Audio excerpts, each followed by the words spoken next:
এটা কোন কাঠ ফাଳିয়া হ্যাঁ না বাউଁଶ ମୁଣ୍ଡି ଯେ ତ ବାଡ଼େଇ ଭାଙ୍ଗିଦେବ। ଆରେ ବିଜେପି ଚାହିଁଲେ କ'ଣ ନବୀନ ପଟ୍ଟନାୟକ ପଳେଇବ? ଦଳଟା ବା ତା ବାପା ନାଁରେ, କିଏ ବାପାକୁ ଗୋଇଠା ମାରି ଗଲାଣି? ତେଣୁ କାହିଁ ନବୀନ ବାବୁ ଯିବେ ତା ବିଜେପି କି? ଏଇଟା ଗୋଟେ ପବନ କଥା। ବିଜେପି ଚାହିଁଲେ କ'ଣ ନବୀନ ପଟ୍ଟନାୟକ ପଳେଇବ? ଦଳଟା ବା ତା ବାପା ନାଁରେ, କିଏ ବାପାକୁ ଗୋଇଠା ମାରି ଗଲାଣି? ପାଣ୍ଡିଆନ ଯେଉଁ ରହସ୍ୟ ଗେମ୍ଟା ଖେଳି ଆଜି ନବୀନ ବାବୁଙ୍କୁ ବିରୋଧୀ ଦଳରେ ବସେଇଛି, ତେଣୁ ପାଣ୍ଡିଆନ ପାଖରେ ଗୁଡ଼ାଏ ରହିଯାଇଛି ବିଜେଡ଼ିର ପଇସା। ପାଣ୍ଡିଆନ ଆଉ ଅବିଦାସ ପାଖରେ ଗୁଡ଼ାଏ ଟଙ୍କା ରହିଯାଇଛି ବିଜେଡ଼ି ଫଣ୍ଡଟା। ଜୟନାରାୟଣ ମିଶ୍ର କିଭଳିଆ ହୁଇସିଲି ରଖିଛନ୍ତି କି? ଏମିତି ହୁଇସିଲି ମାଇଲେ ବିଜେଡ଼ି ଭାଙ୍ଗିଯିବ। 51 ବିଧାୟକ ତାଙ୍କର, ତୁମେ ହୁଇସିଲେ ଭାଙ୍ଗିଦେବ ତାଙ୍କୁ? କମ କାଢ଼ୁଆ କି ତୁମେ ସବୁ? ଆଉ ନବୀନ ପଟ୍ଟନାୟକକୁ ତୁମେ ସ୍ୱାଗତ କରିବ ବିଜେପିରେ ମିଶିବ କାହିଁକି? ବିଧାନସଭା ଚଳେଇ ପାରୁନ? ବିରୋଧୀ ସଂଖ୍ୟା ଅଧିକା ହେଇଯାଇଛନ୍ତି ବୋଲି। ଜୟନାରାୟଣ ବାବୁ ଟିକେ ଭାବିଚିନ୍ତି କଥା କହିଲେ ଭାରି ଭଲ ଲାଗନ୍ତା। ତେଣୁ ଏଭଳି କଥା କହି ଲୋକ ହସା ଅପେକ୍ଷା ନ କହିବା ଭଲ। ଆଉ ତମେ କେଉଁ ହୁଇସିଲି ରଖିଛ? ସେଇଟା କ'ଣ ବାହାର ଦେଶରୁ ମଗେଇଛ? ସେ ହୁଇସିଲି ମାଇଲେ ବିଜେଡ଼ି ଭାଙ୍ଗିବ? କ'ଣ ବିଜେଡ଼ି ନେତାଙ୍କୁ ତମେ ଜାଣିନ? କେବଳ ବିଜେଡ଼ି ଆଜି ବିରୋଧୀ କି ଯାଇଛି। ବିଜେଡ଼ି ନେତାମାନେ ସେ ପାଣ୍ଡିଆନଟାକୁ ମୁଣ୍ଡରେ ବସେଇଥିଲେ ବୋଲି ବିରୋଧୀ ଗଲେ। ଯଦି ନବୀନ ପଟ୍ଟନାୟକ ଓଡ଼ିଶା ସାରା ବୁଲିଥାନ୍ତେ, ତମେ କେଉଁଠୁ ସରକାର ରହିଥାନ୍ତ? ହୋ ତମେ ଓଡ଼ିଶା କହିବ ନା ବିଜେଡ଼ିଟା କ'ଣ ଭାଙ୍ଗିଦେବୁ?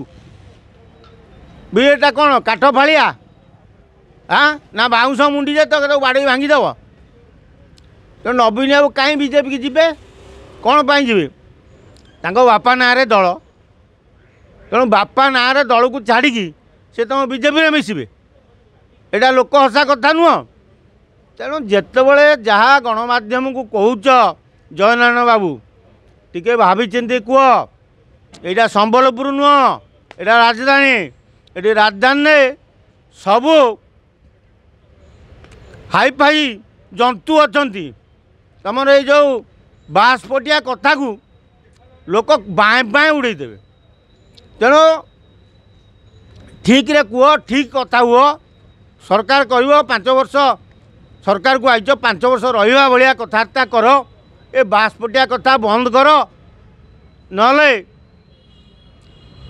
ବହୁ ପୋଥି ତୁମ ନାଁରେ ଖୋଲାଯିବ, ଶୁଣିବ।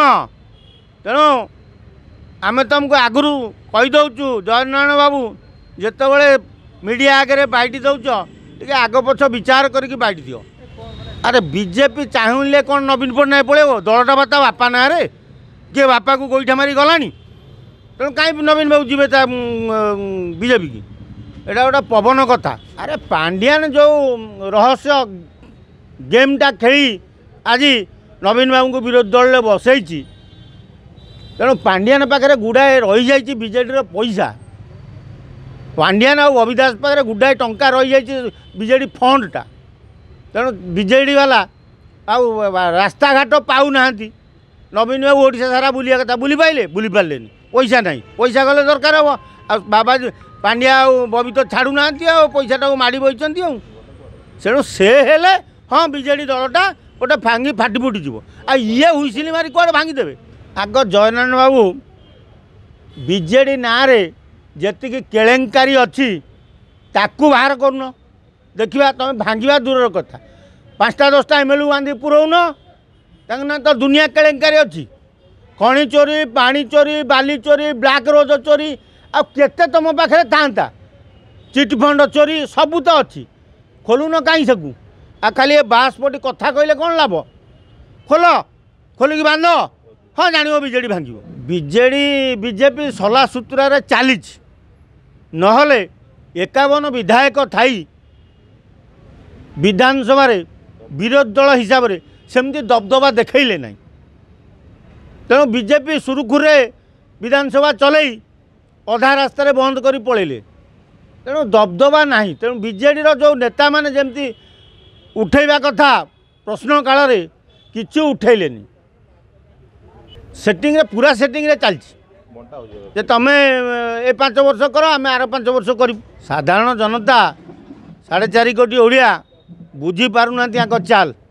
तेणु बीजेपी बीजेडी भितर गोटे मेंट अच्छी दिल्ली रे आ से मेंटटा करुच्ची किए ना धर्मेंद्र प्रधान धर्मेंद्र प्रधान पांड्यान मिलित भाव गोटे मेंट कर बीजेपी वाला ये बीजेडी कौन एक्शन नहीं पार।